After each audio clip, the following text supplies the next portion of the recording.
Daily. Taste the Daily. Karnataka CM Siddaramaiah మార్పు తథ్యంలా కనిపిస్తుంది. ఈ నెల చివరిలోగా ఆ మార్పు ఉండవచ్చని జోరుగా ప్రచారం జరుగుతుంది.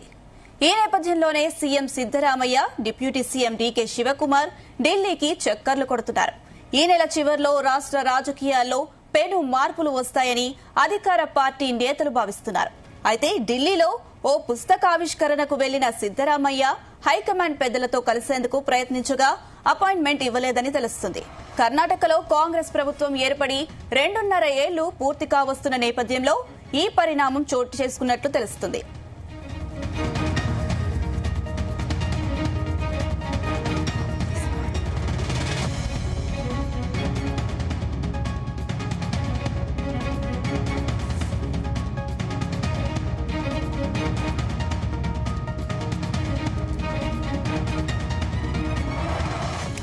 కర్ణాటకలో కాంగ్రెస్ ప్రభుత్వం ఏర్పడి 2.5 ఏళ్లు పూర్తి కావస్తున్న నేపథ్యంలో ఈ పరిణామం చోటు చేసుకున్నట్లు తెలుస్తుంది.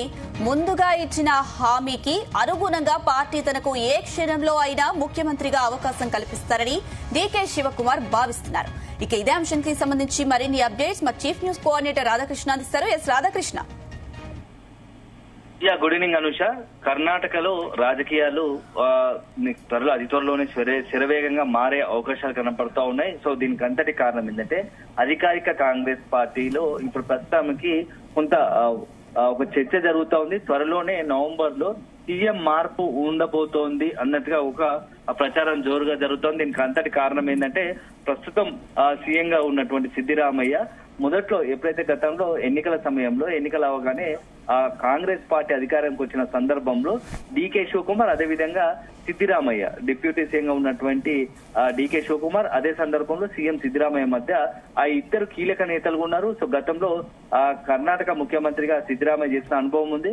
అదే సందర్భంలో మొన్నటి ఎన్నికల్లో అన్ని తానే పిసిసి అధ్యక్షుడు కాకుండానే కర్ణాటకలో కాంగ్రెస్ భారీ మెజార్టీతో ఘన విజయం సాధించడానికి కీలక పాత్ర పోషించినటువంటి డిప్యూటీ సీఎం డీకే శివకుమార్ ఇద్దరి మధ్య కూడా కాంగ్రెస్ అధిష్టానం చర్చలు జరిపి ఫైనల్ గా ఒక నిర్ణయం తీసుకుంది. సో మొత్తంగా కూడా సీఎం పీఠంపై డీకే శివకుమార్ ఆశలు పెట్టుకున్నప్పటికీ గత అనుభవాల దృష్ట్యా సీనియర్ నాయకుడిగా ఉన్నాడు కాబట్టి మాజీ ముఖ్యమంత్రిగా ఉన్న ఏదో ముఖ్యమంత్రిగా గతంలో పనిచేసిన అనుభవం ఉంది కాబట్టి సిద్ధరామయ్య వైపే అధిష్టానం మొగ్గు చూపింది. సో సిద్ధరామయ్య ముఖ్యమంత్రి చేసే సమయంలోనే డీకే శివకుమార్ కూడా ఒక ప్రతిపాదన పెట్టింది. సో ప్రస్తుతం ఉన్న తరంలో మొదటి 2.5 ఏళ్లు సిద్ధరామయ్య ముఖ్యమంత్రిగా ఉంటారు. తర్వాత 2.5 ఏళ్లు డీకే శివకుమార్ ముఖ్యమంత్రి చేస్తామని చెప్పి ఇద్దరి నేతలను అక్కడ ఇద్దరిని కూర్చి ఢిల్లీకి పిలిపించి చర్చలు జరిపి ఫైనల్ గా నిర్ణయం తీసుకుంది. ఎందుకంటే గెలిచిన తర్వాత కొద్ది రోజుల తర్వాత ఒక 2-3 రోజులు ముఖ్యమంత్రిగా ఎవరు ముఖ్యమంత్రిగా ఎవరు నిర్ణయిస్తారు, ముఖ్యమంత్రిగా ఎవరిని నిర్ణయించాలనే దానిపైన అధిష్టానం తీవ్రంగా కసరత్తు చేసింది. ఒకవైపు డీకే శివకుమార్ అదే సందర్భంలో సిద్ధరామయ్య ఇద్దరు కూడా అధిష్టానంపై ఒత్తిడి తీసుకొచ్చారు. అల్టిమేట్ గా సిద్ధరామయ్య వైపే మొగ్గు చూపి సిద్ధరామయ్యను ముఖ్యమంత్రి చేసింది. సో ఈ నేపథ్యంలో నవంబర్ చివరి కల్లా ఇప్పుడు ఏదైతే గత 2.5 సంవత్సరాలు అవుతుందో ఆ 2.5 సంవత్సరాలకు సంబంధించిన గడువు ముగుస్తూ ఉంది. సో మరోవైపు డీకే శివకుమార్ కూడా అధిష్టానంపై ఒత్తిడి రోజు రోజుకు పెంచుతున్నారు. సో నాకు ఇచ్చిన హామీ ప్రకారం ఖచ్చితంగా నన్ను ముఖ్యమంత్రి చేయాల్సిందే. ఎందుకంటే పార్టీ కోసం నేను ఎన్నో కష్టాలు పడ్డాను, ఎన్నో ఇబ్బందులు పడ్డాను, కేసులు కూడా ఎదుర్కొన్నాను.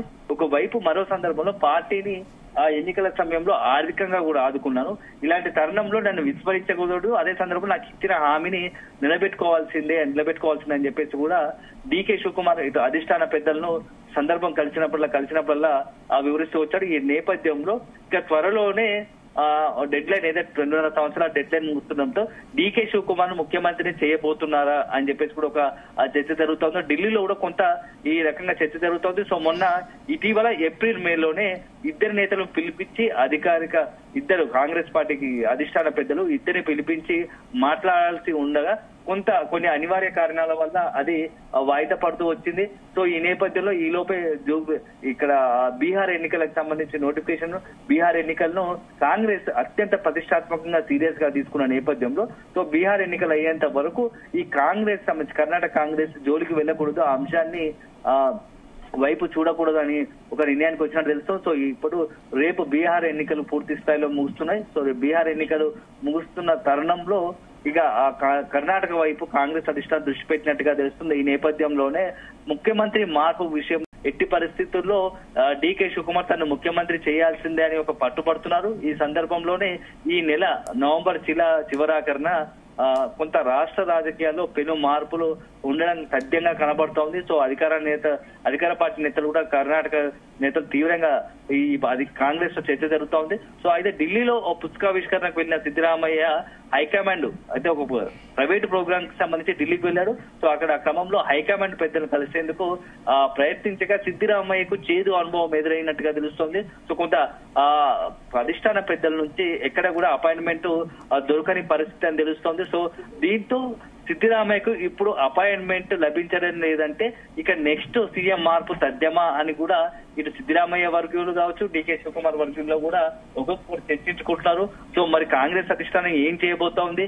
గతంలో డికే శివకుమార్ కి ఇచ్చిన మాట ప్రకారము నవంబర్ చివరికల్లా లేకపోతే డిసెంబర్ మొదటి వారంలో డికే శివకుమార్ ను కాంగ్రెస్ అధిష్టానం ముఖ్యమంత్రి చేయబోతుందా, ముఖ్యమంత్రిగా చేయాలని నిర్ణయం తీసుకోబోతుందా అనేది కూడా ఇప్పుడు ఆసక్తికరంగా మారింది. సో ఏదేమైనా కర్ణాటక రాజకీయాలు మరొకసారి ఈ నవంబర్ లో వాడి వేడిగా సాగే అవకాశం ఉంది.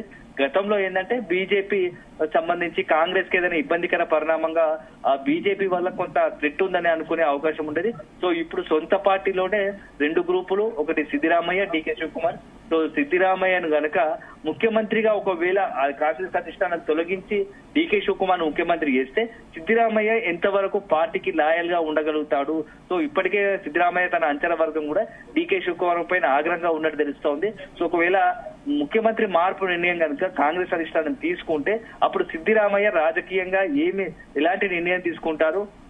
అధిష్టానం చెప్పినట్టుగానే ఆ నిర్ణయానికి కట్టుబడి ఉంటారా, లేకుంటే ఇతరత్ర ఏదైనా నిర్ణయం తీసుకుంటారా? సంచలన నిర్ణయాలను తీసుకునే అవకాశం ఉందా అని కూడా కర్ణాటకలో చర్చ జరుగుతోంది.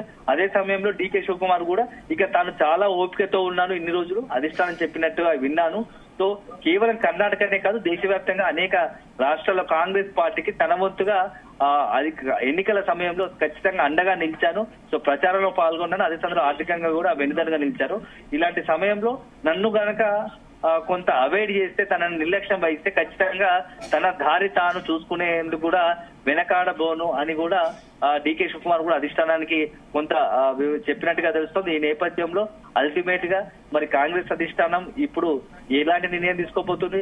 నిజంగానే ఈ రెండు వర్గాల్లో కర్ణాటక కాంగ్రెస్ చర్చ జరుగుతున్నట్టుగా నవంబర్ లో ఏదైనా అనూహ్య మార్పులు ఉండబోతాయా, సీఎం గా మార్పు సత్యమా, లేకుంటే ఏం జరగబోతుంది అనేది మాత్రం మనము నవంబర్ చివరికల్లా వేచి చూడాల్సిందే. Anusha. Right Radhakrishna, thank you.